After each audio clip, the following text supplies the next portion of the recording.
Assalamualaikum warahmatullahi wabarakatuh.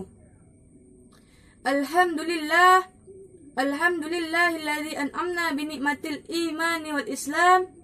Wassalatu wassalamu ala sayyidina Muhammadin wa ala alihi wa sahbihi ajma'in. Ashhadu an la ilaha illallah rabbul alamin wa ashhadu anna Muhammadar Rasulullahil khatimun nabiyyin. Amma ba'du. Pertama-tama, marilah kita memperbanyak bersyukur kepada Allah Subhanahu wa taala yang telah memberikan kita kesehatan serta umur yang panjang sehingga kita masih bisa beraktivitas sampai saat sekarang ini. Selawat beriring salam, tak lupa pula kita hadiahkan buat junjungan alam, yakni Nabi besar Muhammad sallallahu alaihi wasallam dengan mengucapkan Allahumma salli ala sayyidina Muhammad wa ala ali sayyidina Muhammad.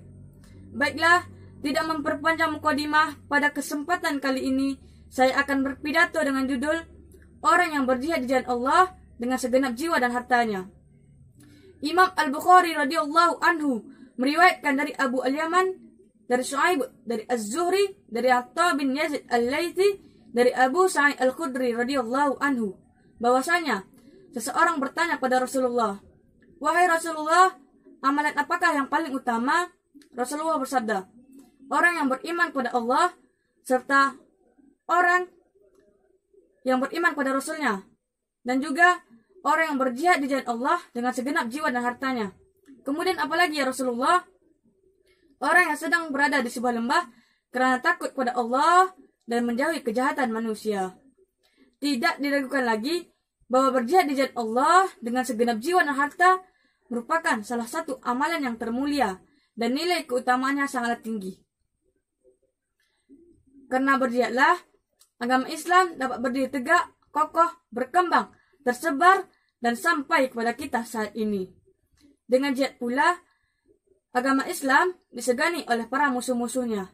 Dan juga tidak mengherankan apabila Rasulullah menempatkannya di deretan orang-orang terbaik di kaum muslimin. Kaum muslimin yang berbahagia. Berjihad, yakni berperang bersama-sama kaum muslimin untuk melawan musuh demi menegakkan kalimat Allah, bukanlah hal yang ringan. Karena tidak setiap orang sanggup untuk melakukannya. Orang yang berjihad harus siap menerima risiko, cacat, luka-luka, bahkan sampai menemui kematian. Walaupun toh seseorang masih hidup setelah peperangan berakhir dan menang, maka ia akan tetap hidup mulia dan berhak mendapatkan harta rampasan perang atau ghanimah. Selain itu, apabila kaum muslimin yang menang, maka Islam akan bertambah jaya, Islam akan makin tersebar, dan insya Allah pemeluknya akan semakin banyak. Kaum muslimin yang dirahmati oleh Allah Subhanahu wa taala.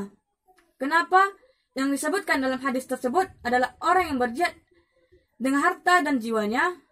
Bagaimana dengan orang yang hanya mampu berjihad dengan jiwa saja dikarenakan ia miskin? Atau seseorang yang dikarenakan kondisi fisik atau usianya tidak memungkinkan untuk berperang dan ia hanya mampu berjihad dengan hartanya saja tanpa terjun langsung ke medan jihad? Apakah mereka tidak termasuk di dalam kelompok yang disebutkan Nabi dalam hadis ini? Memang berjihad dengan harta itu mulia dan berjihad dengan jiwa saja itu juga mulia. Akan tetapi yang terbaik dan termulia adalah orang yang sanggup melakukan keduanya. Allah Subhanahu wa taala tidak pernah membebani seorang hamba kecuali sesuai dengan kemampuan hambanya. Kaum muslimin yang berbahagia. Sangat banyak sekali ayat-ayat Al-Quran dan hadis-hadis sahih yang menjelaskan tentang keutamaan berjihad.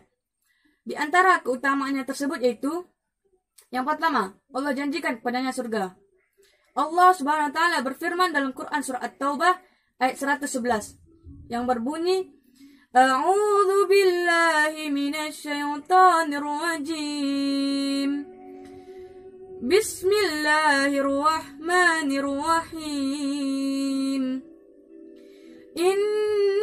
Innallaha astara minal mu'minina anfusahum wa amwalahum bi anna lahumul jannah wa amwalahum bi anna lahumul jannata yuqatiluna fi